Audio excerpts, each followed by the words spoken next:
यो घटनाक्रम 22 अप्रिल 2025मा जम्मू कश्मीरको पहलगाम स्थित भ्यालीमा घटेको थियो। पहलगामबाट करिब 6 किलोमिटर टाढा अवस्थित यो उपत्यका प्राकृतिक सौन्दर्यले भरिपूर्ण स्थान हो, जसलाई यसको अपूर्व सुन्दरताका कारण मिनी स्विट्जरल्यान्ड पनि भनिन्छ। चारैतिर अग्ला रुखहरूले घेरेको यो भ्यालीमा नजिकै नदी बग्दछ र टाढा टाढा हिउँले ढाकिएका पहाडहरू देखिन्छन्, जसले गर्दा पर्यटकहरू स्वतः तानिएर यहाँ आउँछन्। त्यो दिन पनि सयौं मानिसहरू आफ्ना परिवारजनसँग रमाइलो गर्न आएका थिए, कसैले महिनौको बचत गरेर, कसैले आफ्नो छोरालाई राम्रो अङ्क ल्याएको पुरस्कार स्वरूप, त कसैले नयाँ बिहेपछि हनीमुन मनाउन। वरिपरि खुसी, बालबालिकाको हाँसो, क्यामेराको क्लिक र रमाइलो कुराकानीले माहौल उल्लासमय थियो। तर कसैलाई पनि थाहा थिएन कि केही बेरमा यही स्वर्ग जस्तै स्थान नर्क बन्नेछ। त्यही बेला देवदारका रुखहरूमध्येबाट 5 देखि 6 जना व्यक्ति निस्किए, जसमा केहीले भारतीय सेना र प्रहरीको पोसाक लगाएका थिए, तर ती वास्तवमा निर्दयी आतङ्ककारी थिए। उनीहरूसँग हतियार, कार्बाइन र बन्दुक जस्ता घातक हतियार थिए र तिनीहरूको झोलामा गोली, ग्रेनेड र बारुद भरिएको थियो। तिनीहरू शिकार गर्ने ब्वासोझै सावधानीपूर्वक उपत्यकामा पसे। सुरुमा उनीहरूले शुभम नामका व्यक्तिलाई लक्ष्य बनाए, जो आफ्ना परिवारसँग हाँसखेल गर्दै थिए। एक आतङ्ककारीले तुरुन्त बन्दुक ताकेर कराउँदै सोधे, भन् तिमी हिन्दू हौ कि मुसलमान? डरले कापिरहेका शुभमका ओठबाट बमुस्किल एउटा शब्द निस्कियो, हिन्दू। त्यो सुन्नासाथ आतङ्ककारीहरू क्रुद्ध भए र शुभमलाई गोली हाने। शुभम त्यही ढले। उहाँको श्रीमती चिच्याउँदै रुँदै सहयोगको गुहार गर्न थालिन्। त्यसपछि आतङ्ककारीहरू चारैतिर फैलिएर हिन्दूहरूलाई लक्षित गर्न थाले। एक आतङ्ककारीको नजर भारतीय नेवीका लेफ्टिनेन्ट विनय नरवालमा पर्यो, जो आफ्नी नवविवाहित पत्नी हिमासीसँग आएका थिए। बिहे भएको जम्मा 6 दिन मात्र भएको थियो। विनयको उत्तर हिन्दू सुनेर तिनलाई समेत गोली हानियो। विनय ढलेपछि उनकी श्रीमती हिमासी उनको लाससँगै रोइरहेकी थिइन्। केही मिनेटको गोलीबारीले सम्पूर्ण उपत्यका काँपेको थियो। बारुदको गन्ध चारैतिर फैलिएको थियो। बच्चाहरू चिच्याइरहेका थिए, महिलाहरू रोइरहेका थिए र मानिसहरू आफ्नो ज्यान जोगाउन भाग्दै थिए। कसैले रुखको पछाडि लुक्ने प्रयास गरे त कसैले सहयोगको लागि चिच्याए। तर त्यहाँ कोही सहयोग गर्न बाँकी थिएन। अमेरिकामा काम गर्ने कोलकाताका ब्रिटान अधिकारी पनि छुट्टी मनाउन आफ्नी पत्नी सोहिनी र 3 वर्षका छोरासँग आएका थिए। जब गोलीको आवाज आयो, बच्चाले डरले मम्मा साउन्ड फायर भन्दै चिच्यायो। बिटानले तुरुन्त छोरोको हात समातेर दौडिन थाले, साथमा श्रीमती सोहिनी पनि थिइन्। तर आतङ्ककारीहरूले तिनलाई घेरिहाले। बिटान हिन्दू भएको थाहा पाएपछि तिनलाई श्रीमती र छोराको अगाडि नै गोलीले छलनी गरियो। चारैतिर भगदड मच्चिएको थियो। कोही लड्दै पर्दै भागिरहेका थिए त कोही जमिनमै लम्पसार परिरहेका थिए, मानव जमिनमा टाँसिएर मृत्यु टार्न सकिने हो। यत्तिकैमा एक आतङ्ककारी रगतले लथपथ अनुहार र क्रूर आँखासहित अगाडि आयो र करायो, सबै हिन्दू एकतर्फ जाओ, मुसलमान अर्कोतर्फ। सबैजना स्तब्ध थिए, कसैले हिम्मत गरेर हिँड्न सकेनन्। पछि ती आतङ्ककारीहरूले मानिसहरूको धर्म सोध्दै हत्या गर्न थाले। जसले हिन्दू भने तिनलाई तुरुन्तै गोली हानियो। केही मिनेटमै धेरै मानिस मारिए। केवल एक दोष, उनीहरू हिन्दू थिए। त्यसपछि तिनीहरूले धर्म सोध्न बन्द गरेर कलमा पढ्न लगाए। जसले पढ्न सकेन तिनको हत्या गरियो। त्यो निर्दोष भिडमा सुशील नथानियलको परिवार पनि थियो। सुशीलको नजिक आयो एक आतङ्ककारी र गर्जिँदै भन्यो, जा घोडामा बस र कलमा पढ। सुशील डरले काँप्दै जवाफ दिए, म त इसाई हुँ, मलाई कलमा पढ्न आउँदैन। यति मात्र भन्नासाथ आतङ्ककारीले झट्ट आफ्नो बन्दुक सुशीलतिर घुमायो र उनको ज्यान लियो। अर्कोतर्फ पल्लवीका श्रीमान मञ्जुनाथलाई पनि आतङ्ककारीहरूले धर्मकै आधारमा हत्या गरे। पल्लवीले आफ्नै आँखासामु आफ्नो पतिको ज्यान गएको देखिन् र रुँदै आतङ्ककारीहरूसँग भनिन्, मलाई पनि मारिदेऊ, अब म बाँची के गरौँ? यसमा एक आतङ्ककारी ठूलो स्वरमा हाँस्दै भन्यो, जा तिमीलाई मर्दैनौ, मोदीलाई गएर भन्नु। 20 को हाराहारीमा मानिसहरू मारिसकिएको थियो, तर बैसरन घाटीमा त्यो दिनको आतङ्क यहाँसम्ममै रोकिएको थिएन। त्यसपछि आतङ्ककारीहरूले सबै पुरुषहरूलाई लाइनमा उभ्याएर एक गर्दै तिनको पेन्ट झारेर निजी अङ्ग जाँच गर्न थाले। यी निर्दयी आतङ्ककारीहरू यो हेर्न चाहन्थे कि उनीहरूको खतना भएको छ कि छैन। जो कोहीको खतना देखिएन उसलाई गोली हानेर त्यही मारिदिन्थे। त्यो बेला सम्पूर्ण घाटीमा त्रासको सागर थियो। बच्चाहरूको रोइरहेको आवाज, महिलाहरूको चिच्याएको कराहा, रगतमा लतपतिएका लासहरू र हावामा घोलिएको धर्मको नाममा सोधिने प्रश्न, हिन्दू कि मुसलमान? यो प्रश्न प्रत्येक पल कसैको ज्यान लिन तयार थियो।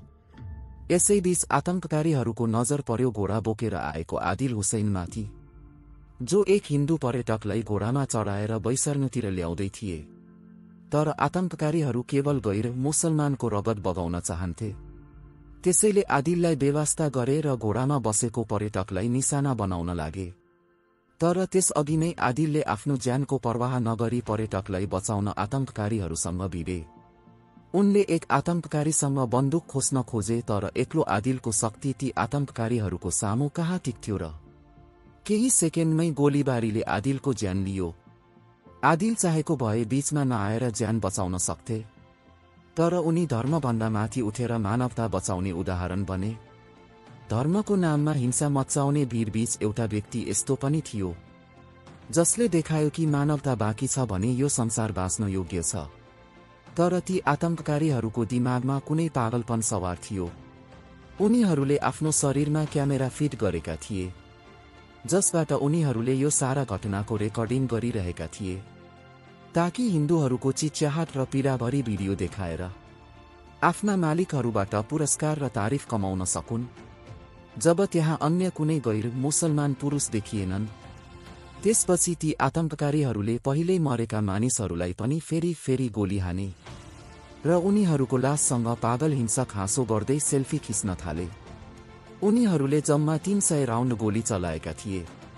अचम्मको कुरा के थियो भने ती आतंककारीहरूले एकजना पनि महिला मारेनन्, किनभने ती महिलाहरूलाई उनीहरूले साक्षी बनाइराख्न चाहन्थे, जसले यो नरसंहारको साँचो घटना देश र सरकारसम्म पुर्याओस्।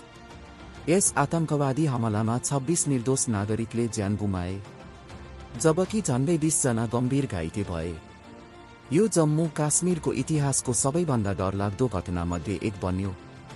आक्रमण एकदम डरलाग्दो थियो, जसमा मानिसहरूको धर्म सोधेर खुल्लामखुल्ला हत्या गरिएको थियो। आतंकवादीहरूले कसैलाई छोडेनन्, सबैलाई पहलगामको एक उपत्यकामा निर्ममतापूर्वक मारिदिए। उनीहरूले मानिसहरूको धार्मिक पहिचान सोधे र मुस्लिम नभएका सबैलाई गोली हाने। प्रत्यक्षदर्शीहरूका अनुसार उनीहरूको आँखै अगाडि मानिसहरू मारिन्थे र त्यहाँ एकजना पनि प्रहरी कर्मी देखिँदैनथ्यो। यी आतंककारीहरू टीआरएफ नामक समूहसँग सम्बन्धित थिए। उनीहरूले एकैसाथ 26 जनाको ज्यान लिएपछि देवदारका रुखले घेरिएको जङ्गलतर्फ भागे र सजिलैसँग त्यहाँबाट फरार भए। मृतकका परिवारजनहरू बिलखबन्दी गर्दै थिए, घाइतेहरू पीडामा तडपिरहेका थिए, तर सहयोगका लागि न त कुनै सुरक्षाकर्मी उपस्थित थिए न कुनै मेडिकल टिम। बेसरन उपत्यका निकै अग्लो ठाउँमा रहेको हुँदा त्यहाँ सवारी साधन पुर्याउन सकिँदैन। पैदल, घोडा वा खच्चरको माध्यमबाट मात्र त्यहाँ पुग्न सकिन्छ। यस्तो गाह्रो परिस्थितिमा केही स्थानीय मानिसहरू हात बाँधेर चुपचाप बसेका थिए भने केही बहादुर कश्मीरीहरूले हिम्मत देखाउँदै मद्दत गर्न अघि बढे। कसैले बच्चाहरूलाई पीठमा बोकेर, कसैले घोडामा चढाएर घाइतेहरूको सहायता गर्न थाले। आश्चर्यको कुरा त के भने यति ठूलो घटना भए पनि निकै बेरसम्म सुरक्षा निकायहरूलाई खबर पुगेन। संयोगवश त्यो समयमा सीआरपीएफ बटालियनका कमान्डिङ अफिसर राजेश कुमार बेसरन हुँदै यात्रा गर्दै थिए। बाटोमा मानिसहरूको हतारो र रोइरहेको स्वर सुनेर उनले एक घोडा चालकलाई रोक्दै के भयो भनेर सोधे। ती घोडावालाले भने, साहेब, बेसरनमा गोली चलेको छ, धेरै मानिस मरेका छन् र कैयौं घाइते छन्। यति सुनेपछि अफिसर राजेश कुमार तुरुन्तै नजिकैको सीआरपीएफ क्याम्पलाई जानकारी दिए र क्विक एक्सन टिमलाई बेसरन पठाउने आदेश दिए। त्यसपछि उनी पनि आफै घटनास्थलतर्फ लागे। सीआरपीएफले 25 जना कमान्डोको एक टिम तयार पार्यो र बेसरन उपत्यकातर्फ पठायो। तर क्याम्प बेसरनबाट लगभग 7 किलोमिटर टाढा थियो र उकालो बाटो भएकोले टिमलाई पुग्न करिब 40 मिनेट लाग्यो। त्यहाँ पुगेपछि टिमले सबैभन्दा पहिले यो सुनिश्चित गर्यो कि कुनै आतंककारी अझै पनि लुकेका त छैनन्। तिनीहरूलाई आतंककारी त भेटिएनन्, तर डरले लुकेका मानिसहरू भनी देखिए, जसको आँखामा अझै पनि मृत्युको त्रास थियो। तिनीहरूमध्ये 3 जनालाई गोली लागेको थियो र धेरै रगत बगिसकेको थियो। यी 3 जनालाई तुरुन्त हेलिकप्टरद्वारा अनन्तनाग जिल्ला अस्पतालतर्फ पठाइयो। तर दुर्भाग्यवश तीमध्ये एक व्यक्तिले बाटोमै ज्यान गुमाए। बाँकी 2 जनालाई भने सकुशल अस्पताल पुर्याइयो। अन्य घाइतेहरूलाई पनि नजिकैका मेडिकल सेन्टरमा उपचारको लागि पुर्याइयो। केही समयपछि सेना र जम्मू कश्मीर प्रहरीले पनि घटनास्थलमा पुगेर संयुक्त रूपमा ठूलो रेस्क्यु अपरेसन सुरु गर्यो। यद्यपि यो घटनाले पर्यटकहरूमा यति धेरै डर बसालिदिएको थियो कि जब सीआरपीएफका जवान उनीहरूको सहयोगका लागि आइपुगे, जब सुरक्षाकर्मीहरू घटनास्थलमा पुगे, धेरैले तिनीहरूलाई पनि आतंककारी ठाने। किनभने आतंककारीहरूले पनि सेना र प्रहरीको वर्दी लगाएका थिए।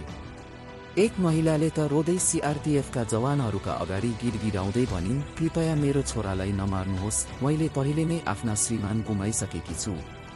त्यो महिलाको यस्तो डर देखेर सीआरपीएफका जवानहरूले तुरुन्त सबैलाई शान्त पार्दै भने कि तिनीहरू भारतका जवान हुन् र जनताको सुरक्षाका लागि आएका हुन्। यद्यपि भारतीय सुरक्षा बलहरू ढिलो घटनास्थलमा पुगे र घाइतेहरूको उद्धार गरे, तर यो हमलामा 26 निर्दोष नागरिकहरूको मृत्युले भारतको सुरक्षा व्यवस्थामाथि गहिरो प्रश्नचिह्न खडा गर्यो। उक्त स्थानमा सुरक्षाकर्मीको अनुपस्थितिले अधिकारीहरूको लापरवाही देखाउँछ। सबैभन्दा आश्चर्यजनक कुरा त के थियो भने पहलगाममा भएको आतंकी हमला अघि 4 अप्रिल 2025 मा इन्टेलिजेन्स ब्युरोले सूचना दिएको थियो कि पाकिस्तानको एउटा आतंकी संगठनले आफ्ना स्थानीय एजेन्टहरूलाई पहलगामका होटलहरूमा रेकी गर्न निर्देशन दिएको छ। यो सूचना सब्सिडियरी मल्टी एजेन्सी सेन्टर मार्फत साझा पनि गरिएको थियो। तर यसको बावजुद पनि घटनास्थलमा एकजना पनि सुरक्षाकर्मी उपस्थित थिएनन्। पछि भारत सरकारले सफाई दिँदै भन्यो कि स्थानीय प्रशासनले सुरक्षा निकायहरूलाई जानकारी नदिई समयभन्दा अघि नै बेसरन उपत्यका खोलेको थियो। जबकि प्रत्येक वर्ष यो घाटी अमरनाथ यात्राको समयमा जुन महिनामा मात्र खोलिन्छ। सरकारको यस स्पष्टीकरणमा पनि गहिरो प्रश्न उठ्छ। यदि चिया र म्यागी बेच्नेहरूलाई बेसरन उपत्यका खुल्ने जानकारी थियो, यदि हजारौं पर्यटकलाई थाहा थियो भने सुरक्षा बल र इन्टेलिजेन्स एजेन्सीलाई कसरी यो जानकारी लुकेको रह्यो? अर्को विडम्बना त के हो भने आतंकीहरू कसरी यति धेरै हतियार सहित सजिलै कश्मीरमा पसी ठूलो हमला गर्छन् र कुनै पनि अवरोध बिना फर्कन्छन्। आतंककारीहरूले यो पहलगाम हमला गर्नु अघि धेरै दिनसम्म रेकी गरेका थिए, तर सुरक्षा बललाई यसको सुइको पनि लागेन। तिनका सूचना सञ्जाल पूर्ण रूपमा ध्वस्त देखिन्छ। यो जम्मू कश्मीरमा भएको पहिलो हमला होइन। 2016 को उरी हमला, बारामुला हमला, 2019 को पुलवामा हमला वा 2024 को रियासी हमला। पहलगाम हमलाको खबर मिडियामा आयो, सारा देश स्तब्ध रह्यो। यस हमलामा ती महिलाहरूले आफ्नो श्रीमान र ती बच्चाहरूले आफ्ना बाबुहरू आफ्नै आँखा अगाडि आतंककारीका हातबाट गुमाए। भारतको पहलगाममा भएको आतंकी आक्रमणपछि भारत सरकारले पाकिस्तान विरुद्ध कडा कदमहरू चालेको छ।